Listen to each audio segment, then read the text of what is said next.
It's the middle of August up here in the Northern Hemisphere, and that means that autumn is just around the corner, which also means that all the cozy winter sweaters are about to be paraded across all of our social media places. And that will inevitably include gorgeous colorwork sweaters. Now, for some of us, colorwork sweaters are just the ticket for a really lovely fall winter sweater style. And for some of us, we're just not into the style or we're a little bit intimidated by the technique in general. Well, for today's episode, I want to share with you 5 things that seem to be attracting my attention lately as it relates to colorwork sweaters. And this is coming from the perspective of a knitter who has yet to knit a colorwork sweater, and I have various different reasons for that. However, if I am going to take the plunge in knitting a colorwork sweater, these are the things that I'm noticing the most, that are striking my fancy the most, and some things that may offer you some fresh ideas on the classic stranded colorwork sweater. So if that sounds like just your cup of tea, get cozy and let's dive in.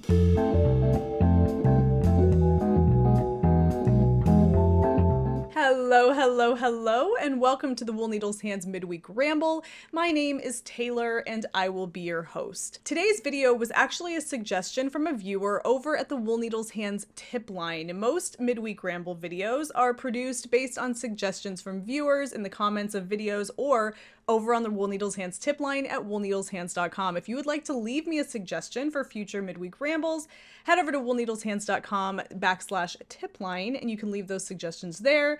While you're there, don't forget to support the channel and pick up something in the merch shop or even a pattern. And you can also sign up for the Wool Needles Hands newsletter to stay in the loop with monthly recaps from yours truly. Today's video is a pattern roundup of sorts, so all of the patterns will be linked down below in the description box. However, if you happen to be watching this from a smart TV, you can scan the QR code that pops up on your screen now, and that will take you to the show notes for today's episode, which can be found at woolneedleshands.com. You can click all the links from your smartphone as you watch the video here. It just adds a little bit of convenience for those of you watching from a big smart TV. Now, before I share with you some really inspiring and beautiful colorwork sweater patterns, I want to lay out what I tend to be noticing most when it comes to these particular types of sweaters. Stranded colorwork is a style of color design on hand knit sweaters that is steeped in tradition. The Scandinavians, the Icelandic people, folks from the Shetland Islands, there is so much tradition and culture that is embedded and baked into the whole stranded colorwork technique of knitting. And a lot of us really just love to stick to those traditional motifs. However, I feel like when it comes to me personally, I tend to gravitate away from those motifs when it comes to things that catch my eye and things I think I would wear most often. Now, don't get me wrong, I love a traditional Fair Isle or Norwegian stranded colorwork yoke sweater. I love traditional motifs, but if you can mix it up and give it a little bit of that modernity and wearability, it makes it just that much more appealing to me. So hopefully these 5 particular style trends that I'm going to be mentioning here helps you to understand a little bit more about where I'm coming from. Okay, without further ado, here are 5 colorwork sweater style trends that I'm loving right now, and 5 corresponding sweater patterns. The first thing that always catches my eye are small scale, all over stranded colorwork motifs. That means the majority, if not the entire sweater, is taken up by small scale stranded colorwork. Now, the designer that comes to mind when I think of the epitome of this particular style is Marie Wallin. She is known for her gorgeous Shetland stranded colorwork motifs of all sorts of different colors, really small scale across the entire sweater. Now, I love that. However, that doesn't inspire me to knit those sweaters because I see that and it just is, I think it's a little bit out of my ballpark for now. However, another design that falls into this category only incorporates 2 colors and has a really lovely geometric motif that might be more approachable for beginner colorwork knitters is the Spot Sweater by Anne Wenzel. I love this design. I love it because it has 2 colors. I love the example that she shows here in the muted cream and taupe. I love that the neck, the cuffs, and the hem maintain that solid main color when the rest of the sweater has this really cool triangular geometric motif. And if you zoom in on the sweater even closer, you can see that there are little tiny spots of color within those larger triangles there. It's such a cool looking design. design. It's approachable to me. It's all over the place, so you know you're going to be working on color work for the duration of the sweater. However, it looks like something that would be very rhythmic and comfortable to work on. And I love the idea of using that really nice tomato red color there. It's beautiful. Now she's pairing these particular yarns with a mohair. You could absolutely not do that and just stick with a DK weight yarn in general. But I think this is a gorgeous way to have a nice color work sweater that deviates a little bit from that traditional color work yoke that we're so used to seeing with a really lovely all over color work print, and have it be something very wearable, very classic, very neutral, dare I say. I just think it's fantastic. In fact, I love it so much that I even went into my yarn stash and grabbed out these 2 cones. This is Lovely Valley Wool yarn. This is a yarn that is local to me out of Nevada. They are sheep from northern Nevada. It's a Merino Rambouillet blend. If you've been watching for any length of time, you know exactly what I'm talking about. I will link to Lovely Valley Wool down in the description box. Definitely check them out. But this is that yarn, and I think it's gorgeous. And I feel like these 2 colors with this color of mohair over the top. Let's see, how can I do this? This is Fiber for the People, my own hand-dyed yarn. Pairing that with both of these colors in a spot sweater by Ann Venzel. You guys, I mean, come on, like how beautiful is that? This would definitely deepen the ecru color here, but it would also deepen this taupe color down at the bottom. And these are both natural fleece colors. It would be stunning. So that kind of motivated me to dive into my stash and see what I could find. I just think that that's gorgeous. So that is the spot sweater by Ann Venzel. I'm loving an all over small scale geometric motif with 2 colors. Nothing more complicated than that. You get the really punchy look of a all over color work motif. But in terms of, producing said sweater, it's relatively simple as you have a really lovely rhythmic geometric pattern. The next color work style I've been noticing a lot lately are stripes. And I don't mean that like traditional stripes where you're knitting one row in one color and then switching to another color in the next row like you would with typical stripes. I mean actual stranded color work technique that is producing stripes in a rather unconventional way. Now, Ann Venzel, the designer from the pattern I just previously mentioned, she has the Robinia sweater, which is absolutely gorgeous and a really fun play on the stripes idea. However, the designer that I'm mentioning here today has a gorgeous sweater that when you look at it from a galloping horse, it is a striped sweater. But when you get close, it provides a little bit more texture and a little bit more of that stranded color work that we love so much, but it's very atypical from your classic stranded color work sweater. That is called the Double Date sweater, and this is by Winter's Weather Knits. I love the sweater. I not only love the design of this sweater and the shape, this is a really nice, lovely drop sleeve sweater here. I love the colors that she's chosen. That black main color with those really lovely, rich, contrasting colors and kind of like a rusty red with looks like a gold mustard and a gray. It's such a great color pairing for a sweater like this. It gives it a very wearable neutrality. It gives it a little bit of a classic and chic look. You could dress it up, dress it down. You could wear it over a dress. It just is a really, really nice sweater. And I absolutely love the shape of this sweater. But the thing I love most here is this cool way of creating stripes using that stranded color work motif to create those little sections of color with almost these little, they look like eyelets. It looks like you're creating color work eyelets here in the different stripes, and it's so nice. I'm not sure what kind of yarn that is. I want to know what it's made of. It almost looks like it has cotton in it, but I doubt that would be the case. No, oh, merino and yak.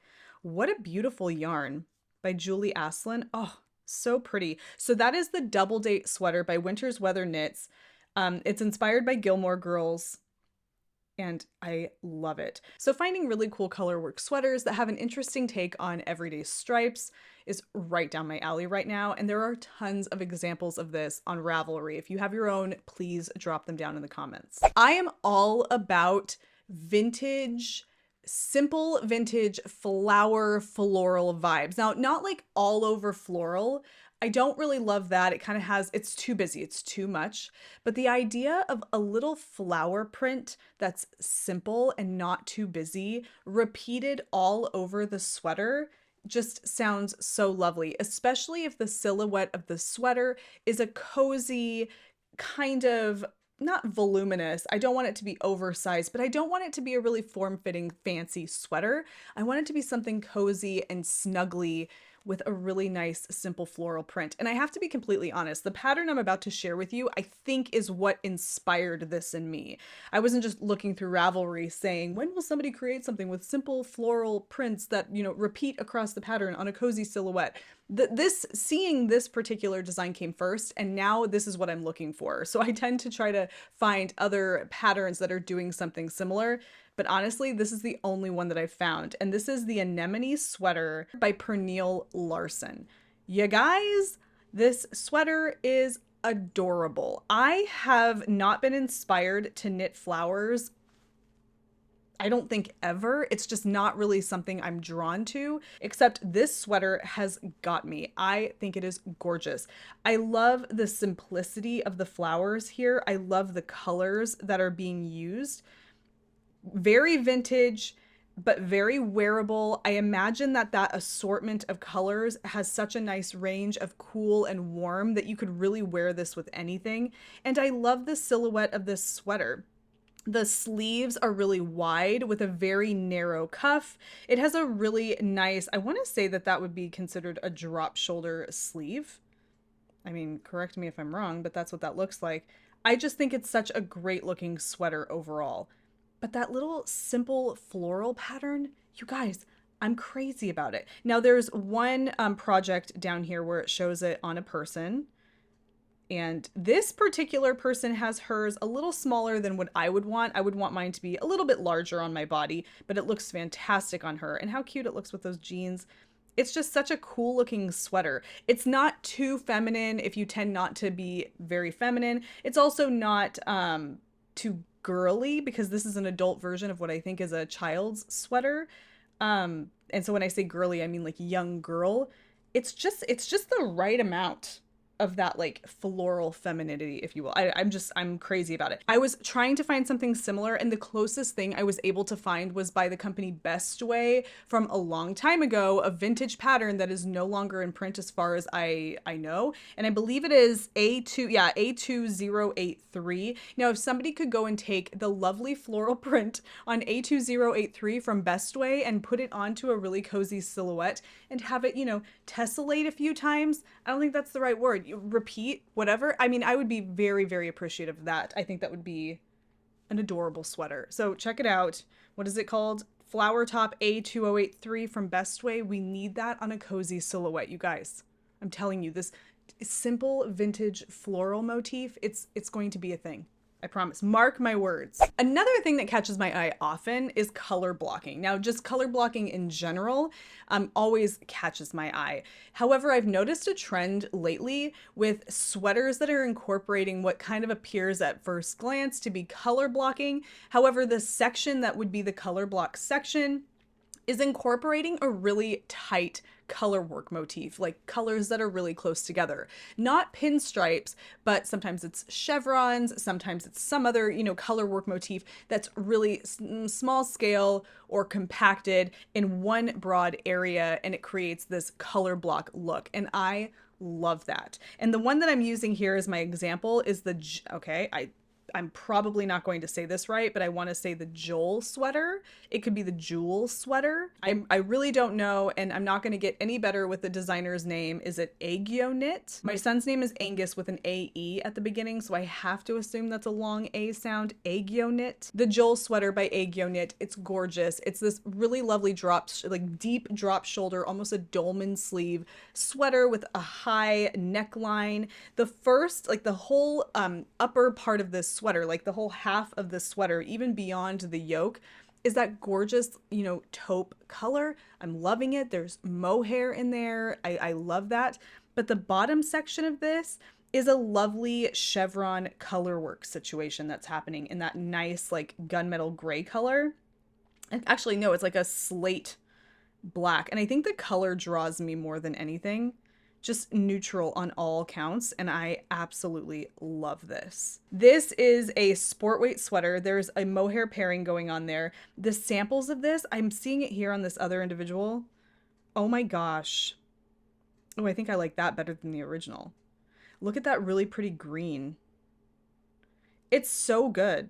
And I love that the hemline and the cuffs of the sleeves are really, really narrow. Something about that just works. But this is a fantastic looking sweater. I'm loving the idea of an interesting color work section used as a form of color blocking. I think it's great. Very effective. Something else I'm really seeing more of lately, especially with Rachel Ilsley's latest designs, are really deep set color work sections. And then in the case of some other things that I feel like kind of fall into this category, are heavy portions of color work that are not reserved just for the yoke section. They're kind of evenly distributed in larger spaces across the sweater and not just the yoke. And I'll explain in a moment. I'm going to be sharing two patterns here. So Rachel Ilsley has what I'm thinking is a newish, no, a year old collection of colorwork sweaters. And these particular sweaters feature a really deep set colorwork motif. You can see here with this pattern called Time that it starts where a colorwork yoke would start, but it extends far below the bust of the sweater and about a third of the way down the actual body of the sweater, you know, depending on how long you make the sweater. And it's doing the same thing on the sleeve as well. And I think it looks so chic. It deviates from that very traditional colorwork yoke that is kind of kept up here on the shoulder area, and it moves down the body. And I don't know if that has some kind of a slimming effect to it. Not that obviously not that she needs it or that anybody needs it, but that it has this like narrowing effect that gives the sweater kind of a length or a drama. I don't really know what it is, but I really, really love that. So she has a few different sweaters that follow that particular kind of theme. And it just is color work that, you know, extends below the yoke. Now, in addition to this, something else I really like is when you see large areas of color work that are evenly distributed across the sweater. A while ago when I first heard of Caitlin Hunter, what was the design that she had where it had the sections? The Tecumseh sweater. Okay, so the Tecumseh sweater, not my favorite sweater. I don't love this motif personally. I've seen people have these sweaters and I think it looks beautiful. It's just the shape of the sweater is not my thing. But I like how it's distributed across the sweater in these wide bands of color work. I think that's fantastic. One way that I've seen that done that I really like is in the porcelain sweater. Now, I can't be sure I'm going to pronounce this correctly. This is a sweater by Len Holma Sansom. I'm doing my best, guys. Porcelain sweater. Love the colors here. I love the design of the sweater. I love the shape of the sweater. Everything about the shape of this sweater, even if it had no color work, is just, it's gorgeous. I love the colors here and how they are kind of mimicking porcelain, like crockery, I guess you could say. The blue is a fantastic kind of deep, I don't want to say cerulean, even though it kind of does err on the side of cerulean, which I love, but it's just a really nice deep cobalt cerulean blue. But I love the very traditional motif running across the top. This motif along the middle here, I have to assume there's a traditional nature to that particular motif. And then the one at the bottom as well with those diamonds. Everything is very traditional, but the way that it's distributed in these wide bands across the sweater looks fresh and modern, and it may not be, I don't know, but to me it looks just very wearable and very fresh, and I love that. Throwing it on with a pair of jeans like what she has here in muted colors, especially for that background color, I love it. I think it's absolutely beautiful. Oh, it's so good. What is this yarn? Sandnes yarn. So it is a mohair pairing here. It says it's a fingering weight. I'm wondering if she's holding, it's a DK weight sweater because she's holding a fingering weight yarn held with a mohair yarn. So this is going to be a DK weight sweater overall. And some of the examples are gorgeous. This one here, Alison Dykuisen, I'm familiar with her. Her last name always catches me off, but her colors here are so beautiful. Look at that orange. Ugh. It's so good. But yes, I am loving that. I am loving deep set color work sections, that go outside of the standard yoke color work on a sweater. Big, wide bands of color work moving across the breadth of the sweater. I think it's absolutely gorgeous. Those 5 styles are sort of what's catching my attention right now and potentially inspiring me to embark on the color work sweater journey. Now, Lord knows I have lots of sweaters I intend to knit and only so much time, but I really have yet to knit to completion a color work sweater. And I know it's just something that I need to do. It's almost like a rite of passage as a knitter. You may or may not agree, and that's fine. But I would like to have one in my collection. And if I am going to have one in my collection, considering it may be one of very few that I ever own, I want it to be something I know I can wear frequently and with a lot of different things. Not something that's too flashy, not something that's too traditional, because that does tend to become something you wear at only special occasions or rarely. So these are things and balances I'm trying to strike here. Hopefully this not only shares or illustrates my thoughts on this, but maybe it provides you with a little bit of inspiration and some things to look for if you are interested in embarking on your own color work sweater journey. Definitely follow the links in the description if you would like to check out these patterns, or follow that QR code at the beginning of the episode. As always, guys, thank you for taking the time to hang out with me today. It is a pleasure to round up these patterns for you. It's always inspiring for me. I hope it is inspiring for you. If you took value from this video or enjoyed yourself, don't forget to give the video a thumbs up. Definitely subscribe and click that bell icon so you can be notified anytime I upload new content here on the channel, which is every Sunday for the Knitting Podcast and every Wednesday for the Midweek Ramble. Until I see you on Sunday's episode of the podcast, happy knitting, happy making, happy whatever it is that you're doing. Take care, be well, and I will see you soon. Bye.